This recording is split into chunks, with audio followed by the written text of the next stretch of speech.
जिस भी गांव के हो, जैसे ये चरामारपा हो गया, ये क्षेत्र हो गया, मोरिया हो गया, शहडोल हो गया, एमपी कहीं भी हो गया, आप एक अगुआ बनिए, आप एक नौकरी वालों को संगठन के थ्रू अपने गांव के स्थानीय का चलिए, आप संगठन ना भी बनाए तो कम से कम अपने व्यक्तिगत रूप से एक दो बच्चों को पढ़ाइए लिखाइए और आगे बढ़ाइए, तभी वो शिक्षित होगा समाज। और जब समाज के युवा आपके शिक्षित होंगे, आगे बढ़ेंगे, तो वो आपके गांव की तस्वीर बदल देंगे। और गांव की तस्वीर बदलना यानी कि क्षेत्र देश का विकास होना है।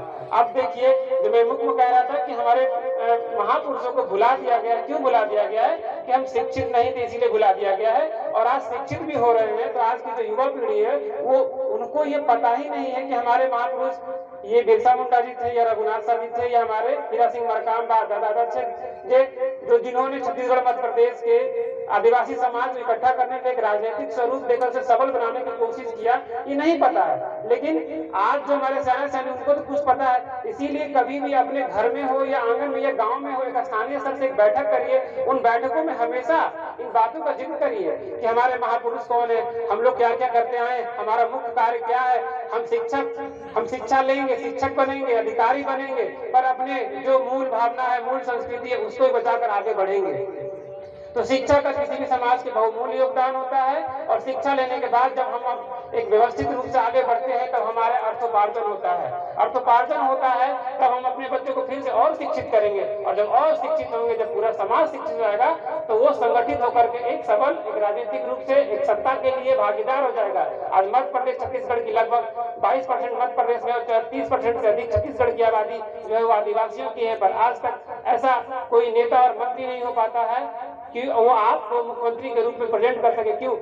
अन्य राज्यों में देखिए, जो पॉपुलेशन का परसेंटेज है वो कम्युनिटी वाइज देख लीजिए, वो कम्युनिटी के कम आबादी होने के बाद भी लोग प्रधानमंत्री, राष्ट्रपति, मुख्यमंत्री बन रहे हैं। पर एक आदिवासी समाज से सुनने में आएगा कि पहली आदिवासी राज्यपाल अनुसुईया हुई, पहले मुख्यमंत्री झारखंड के ये हुए। अभी जैसे जहां भी जाएंगे तो मुख्यमंत्री होने के लिए सोचना पड़ेगा।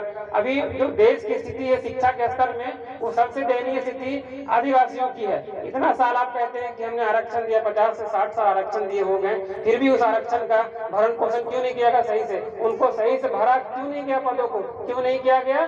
क्योंकि वो जो अधिकारी वर्ग है, जो ऊपर का वर्ग है, जो सत्ता वर्ग है, वो चाहता ही नहीं कि आदिवासियां हैं। और आदिवासी को पहले ही क्या करता है, NFS नॉट फोर्फिट लिख करके उसको निकाल दिया जाता है। क्यों? क्योंकि वो कहता है कि नहीं, इसकी डिग्री तो ऐसे है, ये कम पढ़ा लिखा।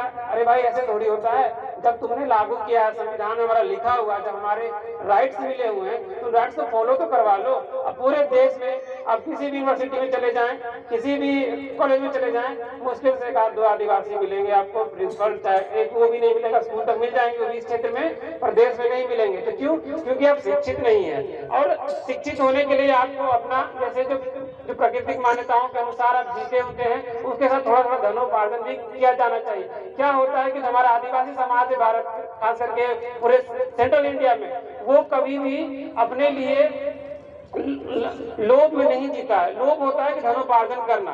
अब क्या है कि इनका जो रिश्ता है आप लोगों का, वो प्रकृति से जुड़ा हुआ है, जंगल, नदी, पहाड़ के रिसोर्सेज से। अब उन रिसोर्सेज को क्या है कि आपका रिश्ता बना हुआ है, तो आप चाहेंगे नहीं कि मैं इसको काट के बेचूं या खोद के बेचूं या माइनिंग करा दूं, जो कि लुटेरे कर रहे हैं आपके यहाँ आकर के। तो जब ये मान्यता ही नहीं है तो कैसे कोई कर सकता है? तो हाँ, लेकिन जितना हम कुछ कोई भी कार्य करें उसी में हम खुश रह सकते हैं। अभी लॉकडाउन लगा आप लोगों का 6 महीना, अभी ऐसे मुख्य रूप से 3 महीना रहा, उसके बाद भी लॉकडाउन आज भी जारी है, अनऑफिशियल लॉकडाउन है। उसमें मैंने देखा कि मैं लगभग 3000 किलोमीटर में 60-70 गांव और लगभग 2000 परिवारों के पास गया। गांव एक से एक गांव के सारे गांव, ये आपके अनूपपुर हो गया, शहडोल हो गया, डिंडोरी हो गया, इन गांव में जब मैं जाता था देखता था कि अरे वाह, कितना इनका सस्टेनेबल, यानी कि होता है कि इनका जो प्रकृति आधारित जो अर्थव्यवस्था है वो कितना व्यवस्थित रूप से है, जिसमें कोई समस्याओं का है ही नहीं, जगह ही नहीं है। अब लॉकडाउन लग गया तो क्या हुआ, हमारे पास